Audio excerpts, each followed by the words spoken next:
నేపాల్లో ఉద్రిక్త పరిస్థితులు ఇంకా కొనసాగుతూనే ఉన్నాయి. ఈ నేపథ్యంలో నేపాల్ అల్లర్లలో ఎంతో మంది ప్రాణాలు కోల్పోతున్నారు. ఒక భారత మహిళ కూడా ఈ అల్లర్లలో ప్రాణాలు కోల్పోయినట్లుగా తెలుస్తోంది. భారత దంపతులు ఇద్దరు అక్కడ పశుపతినాథ్ ఆలయ సందర్శనకు వెళ్లారు. యూపీలోని గజియాబాద్కు చెందిన దంపతులుగా గుర్తించారు. కాఠ్మండూలోని హయత్ రీజెన్సీ హోటల్లో వారు బస చేశారు. రాజేష్ దేవి గోలా, రామ్వీర్ సింగ్ గోలాగా వారిద్దరిని గుర్తించారు. ఈ నేపథ్యంలో ఈ ఆందోళనకారులు ఒక హోటల్ని చుట్టుముట్టి నిప్పంటించినట్లుగా తెలుస్తోంది. బిల్డింగ్ 4వ అంతస్తు నుంచి కిందకు దూకారు ఈ దంపతులు. రాజేష్ దేవి గోలా అక్కడికక్కడే ప్రాణాలు కోల్పోగా రామ్వీర్కు తీవ్ర గాయాలైనట్లుగా తెలుస్తుంది. నేపాల్లోని ఇండియన్ ఎంబసీ నుంచి తమకు ఎలాంటి సహాయం అందించలేదంటూ బాధిత కుటుంబాలు ఆందోళన వ్యక్తం చేస్తున్నాయి. కనీసం తమ తల్లి మృతదేహాన్ని కూడా గుర్తించి తమకు అప్పు చెప్పలేదంటూ ఆవేదన వ్యక్తం చేస్తున్నారు. మరోవైపు నేపాల్లో కర్ఫ్యూ కొనసాగుతోంది. జైలు నుంచి అనేక మంది ఖైదీలు కూడా తప్పించుకుంటున్నారు. ఇప్పటి వరకు 15,000 మంది ఖైదీలు తప్పించుకున్నారు. నేపాల్ అల్లర్లకు 2 కోణాలు మనం చూడొచ్చు. మొదటిది, ఒక సోషల్ మీడియా కోసం మొదలైన ఉద్యమం రాజకీయ రాజ్యాంగ ప్రక్షాళన దిశగా వెళ్ళింది. పూర్తిగా అక్కడ సమాజాన్ని ప్రక్షాళన చేస్తూ, రాజకీయాలను ప్రక్షాళన చేస్తూ రాజ్యాంగాన్ని తిరిగి రాయాలని కోరే స్థాయికి వెళ్ళింది. అక్కడ ఉన్నటువంటి అవినీతిని నిర్మూలించాలంటూ వాళ్ళు డిమాండ్ చేసే స్థాయికి వెళ్ళింది. ఒక రకంగా ఇది మంచి విషయం అయినప్పటికీ, అంటే జెన్జీ కిడ్స్ అందరూ కూడా ఇవాళ రేపు ఫోన్లకి టెక్నాలజీకి అడిక్ట్ అయిపోయారు. సామాజిక బాధ్యత లేదు అని చెప్పి కొంత విమర్శలు వస్తున్న తరుణంలో అదే జెన్జీ జనరేషన్ తలుచుకుంటే, యువత తలుచుకుంటే ఏ స్థాయికి వెళ్ళగలుగుతారు, ఎలాంటి మార్పులు చేయగలుగుతారు అనడానికి నేపాల్ ఒక ఉదాహరణగా నిలుస్తుంది. ఇదంతా నాణానికి ఒకవైపు మాత్రమే. ఇదంతా జరిగినటువంటి ఆందోళన అంతా కూడా సామరస్యంగానో లేదంటే శాంతితో జరిగింది కాదు. పెద్ద పెద్ద మార్పులకు కారణమవుతోంది. అవినీతి నిర్మూలనకు లేదంటే రాజ్యాంగ సవరణలకు, రాజ్యాంగం కొత్తగా రాయడానికి, రాజకీయ ప్రక్షాళనకు కారణమవుతుంది. మంచి విషయమే. అందులోనూ యువత రోడ్ల మీదకి వచ్చి ఆందోళన చేయడం, సమాజాన్ని బాగు చేయాలని కోరుకోవడం మంచి విషయమే. ఇదంతా రూపాయికి ఒకవైపే, నాణ్యానికి ఒకవైపే. నాణ్యానికి 2వ కోణం కూడా ఇక్కడ ఉంది. దానికి ఒక ఎగ్జాంపుల్గా నిలుస్తుంది ఇక్కడ మృతి చెందినటువంటి భారతీయ మహిళ. ఒక 4 అంతస్తుల బిల్డింగ్ నుంచి క్రిందకు దూకి, ఒక హోటల్ మీద నుంచి క్రిందకు దూకి ప్రాణాలు కోల్పోయినటువంటి ఒక భారతీయ మహిళ ఉదంతంతో మనం 2వ కోణాన్ని చూడొచ్చు. 15,000 మంది ఖైదీలు జైలు నుంచి పరారవడంతో 2వ కోణాన్ని మనం చూడొచ్చు. అనేక మంది అమాయకుల ప్రాణాలు కోల్పోవడంతో 2వ కోణాన్ని చూడొచ్చు. ఇంకా అనేక మంది రాజకీయ నాయకులు కానీ లేదంటే అక్కడ ప్రభుత్వంలో పనిచేసిన వాళ్ళ కుటుంబాలు రోడ్డున పడడం, వాళ్ళ ఇల్లు కాలిపోవడం, వాళ్ళ పిల్లలు సైతం గాయాల పాలవడం, వాళ్ళ ప్రాణాలు పోవడం, ఇదంతా 2వ కోణం. హింసతో అక్కడ సాధించుకోవడానికి ప్రయత్నించడం అనేది ఖచ్చితంగా మంచి పరిణామం కాదు. మార్పు కావాలని కోరుకోవడం తప్పు కాదు, ప్రక్షాళన జరగాలని కోరుకోవడం తప్పు కాదు. ఈ విషయంలో భారతదేశం సైతం సైలెంట్గా ఉన్నటువంటి పరిస్థితి కనిపిస్తుంది. మన భారతీయులను కాపాడుకునే ప్రయత్నం చేస్తోంది. ఒక్కసారి ఇప్పుడు జరిగినటువంటి ఘటన మనం చూద్దాం. ఒక 4 అంతస్తుల హోటల్కి నిప్పు పెట్టడంతో అనేక మంది ఆ హోటల్ పై వరకు వెళ్ళారు. కింద నుంచి పూర్తిగా మంటలు అంటుకున్నాయి. 4 అంతస్తుల బిల్డింగ్ అది. కింద నుంచి మంటలు అలుముకున్నాయి. ఒక్కొక్క ఫ్లోర్ కాలుతూ పైకి వస్తున్నాయి మంటలు. ఏం చేయాలో అర్థం కాక మెట్ల నుంచి దిగి వెళ్ళాలంటే నిప్పుల్లో ఆ మంటల్లో కాలిపోయే పరిస్థితి. అలాగని వెంటనే బయటికి వెళ్ళాలి అంటే మంటలు అంటుకోకముందే బయటికి వెళ్దామంటే ఆందోళనకారులు ఎక్కడ కొట్టి తమ ప్రాణాలు తీస్తారనేటువంటి భయం. ఈ నేపథ్యంలో వాళ్ళు ప్రాణాలు కాపాడుకోవడానికి 4వ అంతస్తు వరకు వెళ్ళారు. పైకి వెళ్ళారు. 4వ అంతస్తు పై వరకు వెళ్ళి ఇక ఎక్కడికి వెళ్ళాలో తెలియదు. కింద నుంచి మంటలు దహించి వేస్తున్నాయి. కిందకి వెళ్తే కాలిపోతాం, అక్కడే ఉంటే కాలిపోతాం.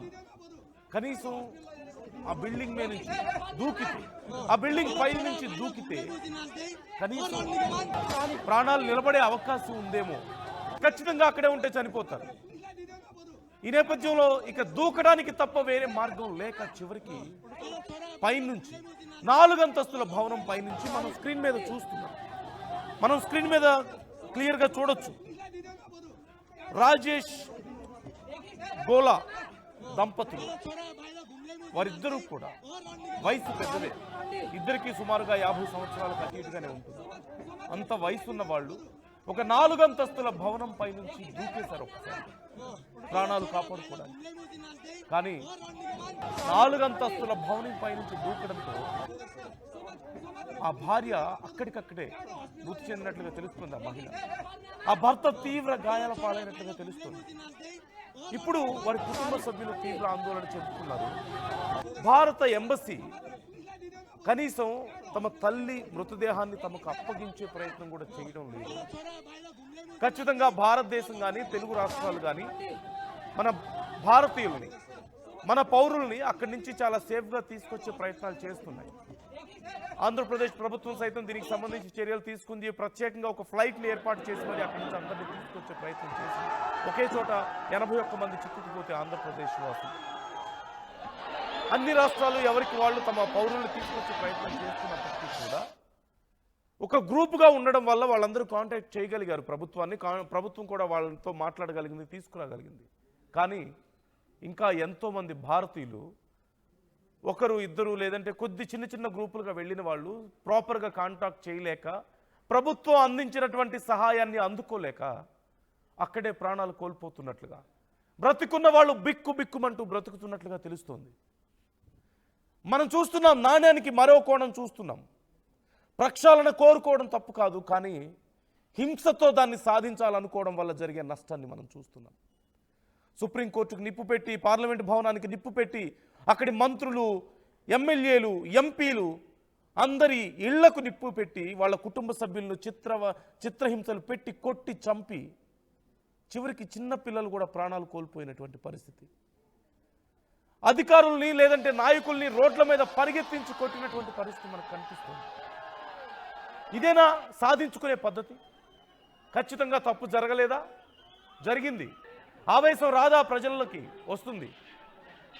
ప్రజలు కరువు కాటకాలతో అల్లాడుతున్నప్పుడు నాయకులు దోచుకొని జల్సాలకు పాల్పడుతుంటే, వాళ్ళ కొడుకులు, వాళ్ళ పిల్లలు విదేశాల్లో విలాసాలు అనుభవిస్తుంటే, ఆ దేశంలో ఓట్లేసి గెలిపించి సమాజాన్ని ఏదో బాగు చేస్తారని భావించినటువంటి యువత ఉద్యోగాలు లేక నిరుద్యోగంతో ఆకలితో అలమటించిపోతుంటే కోపం రాకుండా ఉండదు.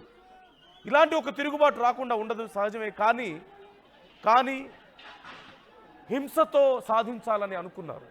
తుపాకులు కనిపించాయి చాలామంది ఆ విప్లవకారుల్లో, చాలామంది దగ్గర చాలామంది ఆయుధాలు పట్టుకొని తిరిగారు, ఇళ్ళు తగలబెట్టారు, పబ్లిక్ ప్రాపర్టీస్ ధ్వంసం చేశారు. ఇది నాణానికి రెండో కోణం. ఇక్కడ మరొక కీలకమైన అంశం, ఇప్పుడు కేపీ ఓలి శర్మ అక్కడ రాజీనామా చేశారు, బాధ్యతల నుంచి తప్పించుకున్నారు. మరి కొత్త ప్రధాని ఎవరవుతారు అనే ప్రశ్న వచ్చినప్పుడు ముందుగా సుశీల పేరు వినిపించింది. సుశీల కర్కి, మాజీ సుప్రీంకోర్టు న్యాయమూర్తి, మహిళా న్యాయమూర్తి, మొట్టమొదటి మహిళా న్యాయమూర్తి, మాజీ సుప్రీంకోర్టు న్యాయమూర్తి పేరు వినిపించింది. ఆ తర్వాత మరికొందరి పేర్లు కూడా వినిపిస్తూ వస్తున్నాయి. మరి ఎందుకని మరోవైపు గీసింగ్, కుల్మన్ గీసింగ్ పేరు కూడా వినిపిస్తుంది. ఆ తర్వాత ఎందుకని వీళ్ళు బాధ్యతలు చేపట్టడానికి భయపడుతున్నారు? చాలా సుదీర్ఘ అనుభవం ఉంది, ఇప్పుడున్నటువంటి జెన్జీ గ్రూప్ వాళ్ళ పేర్లే చెప్తుంది. కానీ ఎందుకు భయపడుతున్నారు అంటే, ఇంత క్లిష్ట పరిస్థితుల్లో ఉన్నటువంటి నేపాల్ను తిరిగి సరిదిద్దడం అనేది సాధారణ విషయం కాదు. అందులోనూ ఇలాంటి విప్లవకారులు ఇంత పవర్ఫుల్గా ఉన్న సమయంలో వాళ్ళు కూడా ప్రభుత్వానికి సమానంగా మేము కూడా బాధ్యత వహిస్తాం, మేము కూడా పర్యవేక్షిస్తాం, పనులు ఎలా జరుగుతున్నాయి, ప్రభుత్వం ఎలా పనిచేస్తుంది అనే పరిస్థితుల్లో ఉన్నప్పుడు